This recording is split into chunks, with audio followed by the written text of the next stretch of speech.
Ci troviamo nei pressi della prefettura di Agrigento, qui da qualche mese abbiamo visto protestare un po' tutti, oggi è arrivato il turno degli immigrati, i senegalesi che vivono nella città dei Templi dopo il blitz delle forze dell'ordine di ieri sera nel centro storico. Oggi hanno deciso di protestare, hanno prima bloccato la circolazione, poi si sono messi ai bordi della strada, ma ascoltiamo perché protestano. Ascoltiamo le loro voci. Perché noi senegalesi sono bravi.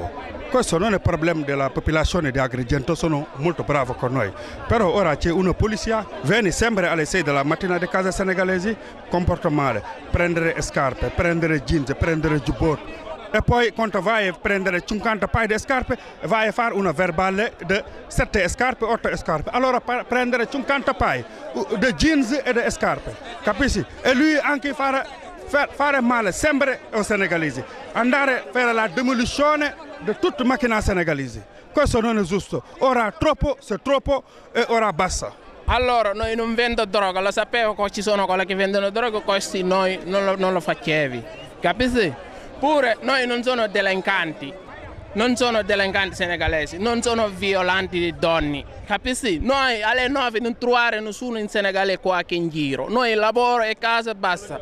Questo vogliamo e lascio noi libero e basta, noi non disturbiamo nessuno. Ci sono alcune persone che hanno fatto 10 anni qua in Italia e ancora non hanno permesso di soggiorno. Secondo me è una cosa normale, è anormale, perché qua se vedi tutti gli altri stranieri arrivano qua e trovano subito il permesso di soggiorno. E come fanno? Questo è anche un problema che dobbiamo chiedere al governo italiano. Noi, il nostro mezzo che abbiamo nostro mezzo che hanno solo il nostro mezzo per vivere, per aiutare le nostre famiglie che sono in paese. E se loro vengono presso in mattina a casa nostra e sequestrano le mezze, ma come dobbiamo fare? Loro vogliono andare a rubare noi? Noi questo disturbo. Veramente. Possiamo andare.